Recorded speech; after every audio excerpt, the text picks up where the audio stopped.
चलिए दोस्तों नमस्कार, मेरा नाम अर्जुन राय है और आप जुड़े हैं अपने चहेते स्वराज समाचार के साथ। 2024 में देश की पंचायत के सबसे बड़े चुनाव चल रहे हैं।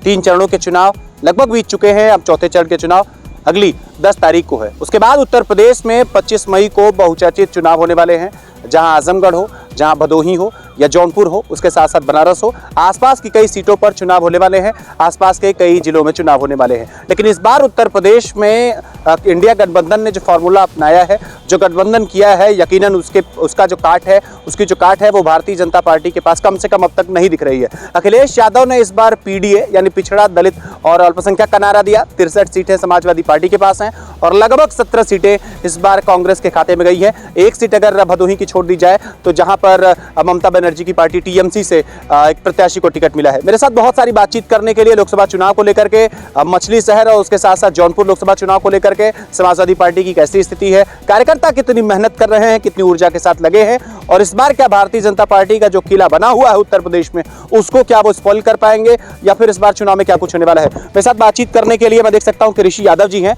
और इनसे कई सारे सवालों के साथ शुरुआत करते हैं। ऋषि जी, सबसे पहले स्वराज समाचार पर पहली दफा आपका बहुत बहुत स्वागत करता हूं। आपका बहुत बहुत धन्यवाद।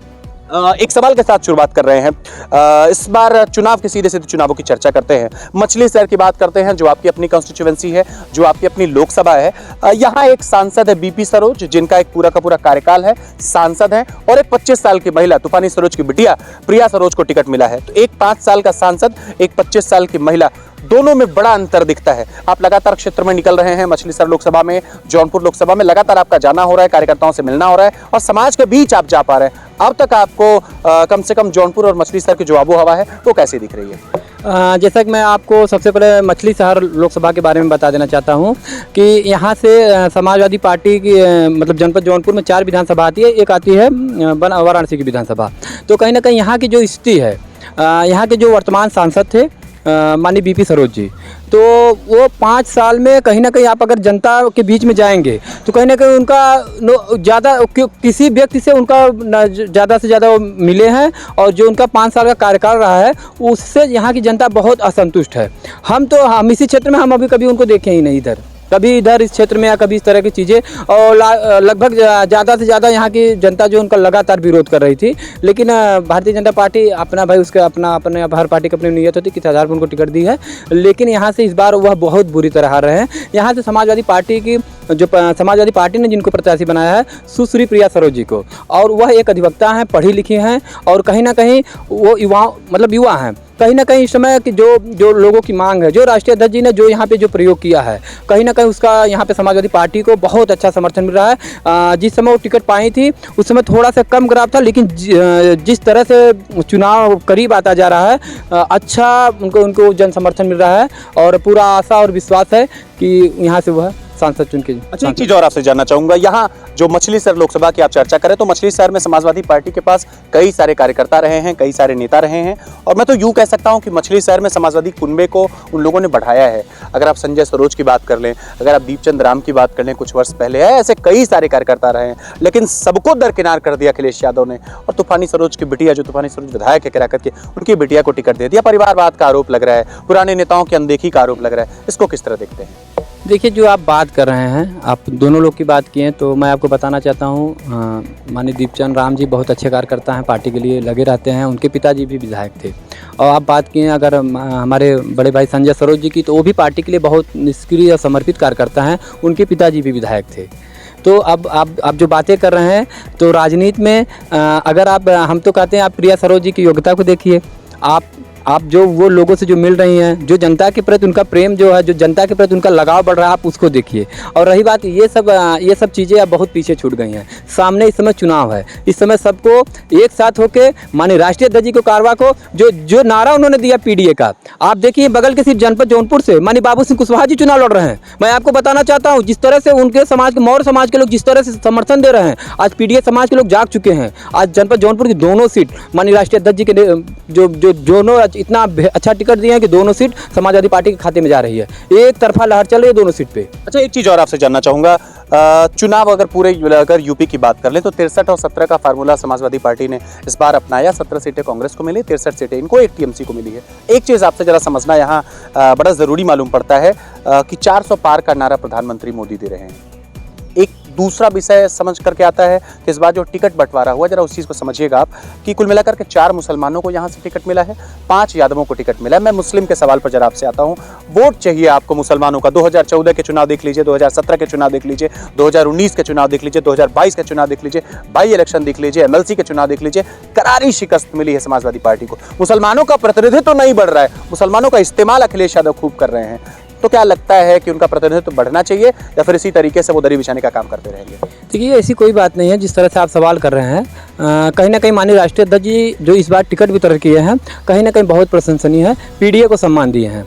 कहीं कहीं लोग हमसे सवाल करते हैं यादव समाज को कम टिकट दिए हैं, इनको कम टिकट दिए हैं। तो कहीं ना कहीं बात इस समय अगर बाबा साहब का जो संविधान लिखा है, आज बात बाबा साहब के संविधान को बचाने का है, लोकतंत्र की बचाने की बात है। आज कितने माननीय प्रधानमंत्री जी कह के आए थे हम 2 करोड़ रोजगार देंगे, कहाँ गया उनका रोजगार? क्या क्या वो बोल के आए थे? कितना बड़ा झूठ बोले थे? 15 लाख खाते में दे रहे थे, कहाँ गए 15 लाख रुपए?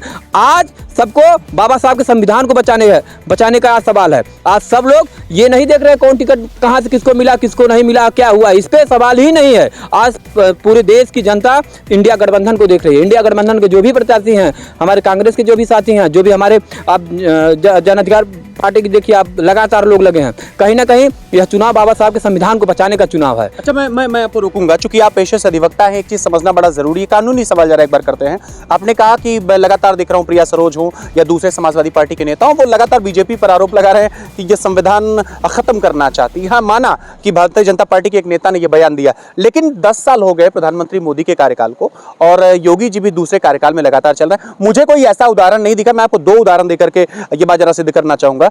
भारतीय जनता पार्टी की सरकार बनी तो राम मंदिर बना, भारतीय जनता पार्टी की सरकार बनी तो 370 समाप्त कर दिया गया, भारतीय जनता पार्टी की सरकार बनी तो 3 तलाक समाप्त कर दिया गया। आप कह रहे हैं संविधान बदल रहे हैं, लेकिन ये तो लगातार अच्छे काम करते चले जा रहे हैं। तो ये जो प्रश्न बन रहा है कि नहीं संविधान बदल रहे हैं, इसकी थ्योरी क्या है, जरा इस चीज को बताइएगा। अच्छा, आप ये बताइए, इससे पहले भारतीय जनता पार्टी 400 पार का नारा दी थी। 400 पार का नारा इसीलिए दे रही है कि 400 पार का नारा इसीलिए दे रही है, जब वो 400 पार पाएंगे तो वो सीधा जो चाहेंगे वो करेंगे। लेकिन आज की जनता समझ चुकी है। आप एक बार झूठ बोलेंगे, 2 बार झूठ बोलेंगे, आप बार-बार झूठ बोलेंगे, जनता आपकी बात को समझ जाएगी। उनके विधायक जी अभी देखिए यहीं पे हमें कहाँ अयोध्या के विधायक जो लल्लू सिंह जी, वो लगातार इस तरह का बयानबाजी कर रहे हैं। कई से ऐसे हम आपको चाहेंगे, जरूरत पड़ेगी तो हम क्लिप भी दे सकते हैं। तो मैं आपको बताना चाहता हूँ कि आज जो बात है, आज जो गरीबी आप देखिए कितना परेशान लोग, आज महंगाई कहाँ से कहाँ चली गई। सिलेंडर की बात करते हैं, आज सिलेंडर कहाँ चला गया। आप 5 किलो राशन पे क्या करना चाहते हो? 5 किलो राशन देके आप विकास की बात क्यों नहीं करते? आप हिंदू मुस्लिम की बात करेंगे, आप मंदिर मस्जिद की बात करेंगे, आप क्यों नहीं करते कि हमने क्या रोजगार दिया? आप क्यों नहीं ये बात करते हमने शिक्षा के क्षेत्र में क्या किया? आज देखिए जनपद जौनपुर में माननीय राष्ट्रीय अध्यक्ष मेडिकल कॉलेज दिए थे समाजवादी पार्टी की सरकार में। आज वो मेडिकल कॉलेज बताइए कितने ने सत्ता में उसका काम किए? आज वहाँ कुछ काम उसमें हो रहा है। देखिए, अगर जिस तरह से वो उस समय जब मौजूदा सरकार थी समाजवादी पार्टी की, अगर उस समय सरकार रही होती उसके बाद, तो आज वो मेडिकल कॉलेज कहीं सुचारू रूप से चलता। आज यहाँ के जनपद कोविड काल में कितने लोग परेशान हुए आप देख रहे थे। आज अगर हमारा मेडिकल कॉलेज सही रहा होता, कितनी जानें बची होती। आज देखिए, कोविड इंजेक्शन के नाम पे कितना सारा सवाल चल ही रहा है, आप देख ही रहे हैं। आज की जनता जागरूक हो चुकी है और हम आपके माध्यम से कहना चाहते हैं, आज बाबा साहब को संविधान को बचाने के लिए आज पीडीए समाज, आज सभी समाज, आज हमारे अगड़े भाई भी हमारे साथ हैं, जो इस सरकार से पीड़ित अगड़े भाई हैं। पीडीए में वो भी भाई आते हैं इससे, जो इस सरकार से जो पीड़ित हुए, जो इस सरकार ने जिसको प्रताड़ित की, वो भी सरकार को उखाड़ फेंकने का काम करेंगे। अच्छा, एक चीज 2 चीज और आपसे जानना चाहूंगा। लगातार आप लोग आरोप लगाते हैं कि भारतीय जनता पार्टी जमीनी मुद्दों पर काम नहीं करती, लेकिन मुझे कुछ काम भारतीय जनता पार्टी के दिखते हैं। भारतीय जनता पार्टी का प्रवक्ता नहीं हूं, लेकिन मैं पक्ष रखते हुए आपसे सवाल करना चाहूंगा, चूंकि आप समाजवादी पार्टी के तेज तर्रार जनपद के नेता हैं।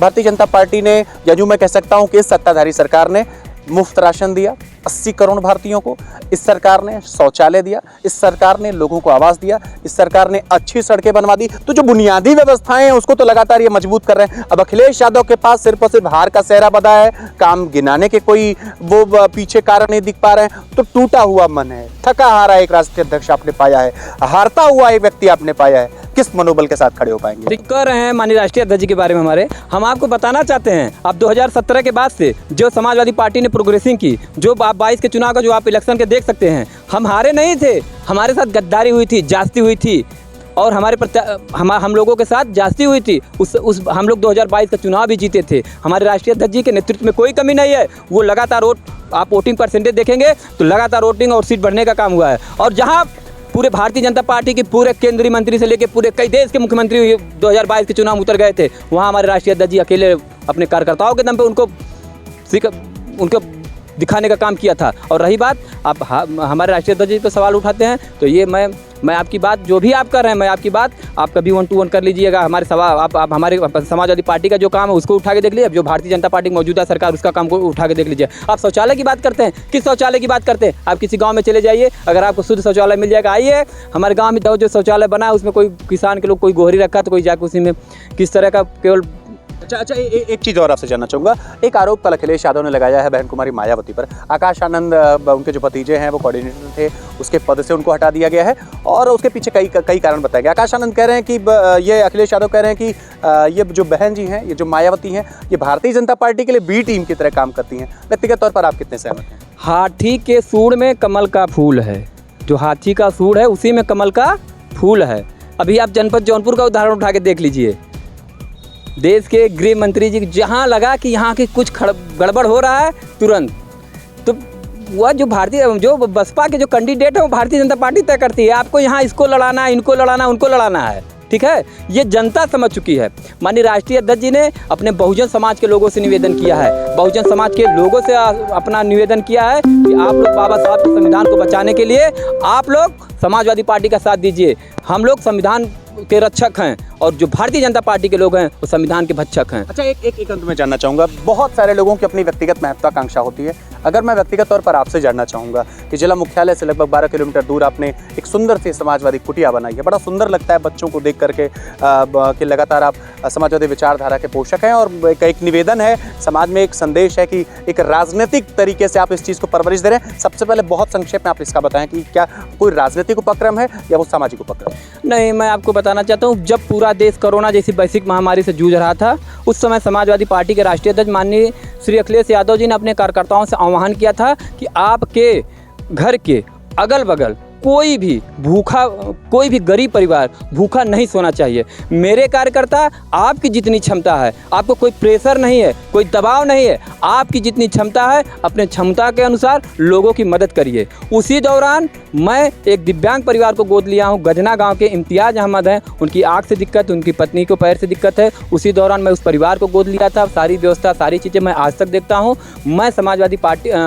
उसी दौरान माननीय राष्ट्रीय अध्यक्ष जी ट्वीट किए थे, ट्वीट के माध्यम से लोगों से आग्रह किए थे कि उस समय प्राइमरी विद्यालय बंद था, माध्यमिक विद्यालय बंद था, तो उस समय बच्चों को जो पौष्टिक आहार मिलता है विद्यालय में, जो मिड डे मील की जो व्यवस्था थी, तो बच्चे घर पे थे, वो व्यवस्थाएं बंद हो गई थी। तो राष्ट्रीय अध्यक्ष जी सरकार से आह्वान किए थे कि सरकार चाहे तो हमारे समाजवादी पार्टी के कार्यकर्ता आप लोगों के घर पौष्टिक आहार पहुंचाइए, आपकी मदद करेंगे। लेकिन सरकार ने इनकी बात को कोई ध्यान नहीं दिया, क्योंकि उससे क्या मतलब था, जनता मर रही है कि जी रही है। लेकिन हम उस पार्टी के कार्यकर्ता होने के नाते मैं बल्टा के माध्यम से प्रतिदिन दलित बस्तियों में, गरीब बस्तियों में जाके 50 से 60 लीटर दूध मैं गरीब बच्चों को निःशुल्क बांटने का काम करता था। मैं रोक रहा हूँ, एक बिल्कुल अंतिम सवाल 30 सेकंड में बहुत संक्षेप में आपसे जवाब चाहेंगे। प्रत्येक व्यक्ति की अपनी महत्वाकांक्षा होती है।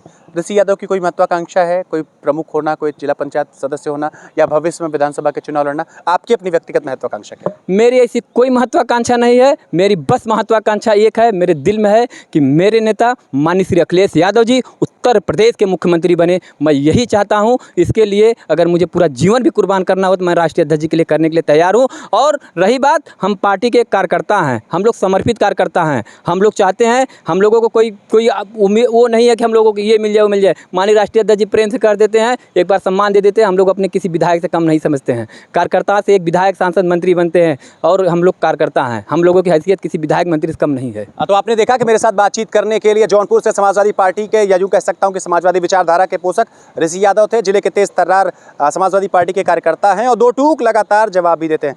बहुत बहुत शुभकामनाएं आपको, बहुत बहुत आभार। बहुत बहुत आपका धन्यवाद। मेरे सभी प्रिय भाइयों, इनके चैनल को लाइक, सब्सक्राइब, शेयर जरूर करिए। इस खबर को पूरे देश में फैला दीजिए। जय हिंद, जय भारत, जय समाजवाद।